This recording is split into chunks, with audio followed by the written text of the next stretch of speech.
How to change plan on Netflix. Hi everyone, it's Sophia to assist you today without any delay. Let's jump right in. First, sign in to the Netflix My Account page on your computer.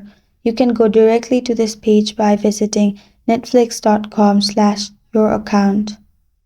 After that, click the profile button in the upper right corner and select your primary profile. Then find the plan details section.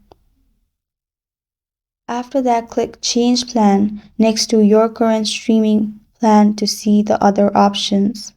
Select the plan you want and click Continue.